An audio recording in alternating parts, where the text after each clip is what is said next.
Daddy biryani ఎలా ఉంది? Excellent గా ఉందమ్మా, చాలా బాగుంది.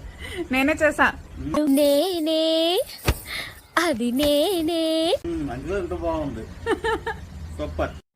అట్లుంటది మనతోని. మా డాడీ ఇంతలా మెచ్చుకుంటున్న మటన్ బిర్యానీని ఎలా చేయాలో ఈ వీడియోలో చూసేద్దాం. ఫస్ట్లీ హాఫ్ కేజీ మటన్ తీసుకొని నీట్ గా క్లీన్ చేసి దానిలో ఉప్పు, కారం, మసాలా అలాగే లెమన్ కర్డ్ ఇవన్నీ కూడా మిక్స్ చేసి మ్యారినేట్ చేసి ఒక 2 hours పాటు పక్కన పెట్టుకుని దాన్ని స్టవ్ మీద పాన్ పెట్టి కొంచెం ఆయిల్ వేసి బాగా ఉడికించాను. తర్వాత బిర్యానీ కోసం ఒక పాన్ తీసుకుని దానిలో కొంచెం ఆయిల్ యాడ్ చేసి ఆనియన్స్ ని గోల్డెన్ బ్రౌన్ కలర్ వచ్చేదాకా బాగా వేయించుకున్నాను. తర్వాత దానిలో పలావ్ దినుసులన్నీ కూడా వేసేసి ఒక స్పూన్ నెయ్యి వేసి బాగా వేగాక దానిలో టొమాటోస్, చిల్లీస్ ఇంకా పుదీనా, కొత్తిమీర ఇవి కూడా వేసి బాగా మగ్గించాలి. తర్వాత ఫ్రెష్ గా దంచిన అల్లం వెల్లుల్లిపాయ పేస్ట్ వేసి పచ్చివాసన పోయేదాకా వేయించుకోవాలి. తర్వాత ఇందాక ఉడికించుకున్న మటన్ ని కూడా దానిలో వేసేసి కొంచెం సేపు ఉడకనివ్వాలి. నేను 2 glasses ఆఫ్ బాస్మతి రైస్ తీసుకున్నాను. దానికి 3 glasses ఆఫ్ వాటర్ అనేది పడుతుంది. సో ఆ 3 glasses ఆఫ్ వాటర్ ని కూడా ఇందాక మనం మటన్ ని ఉడికించుకున్నాం కదా ఆ దాకలో వేసి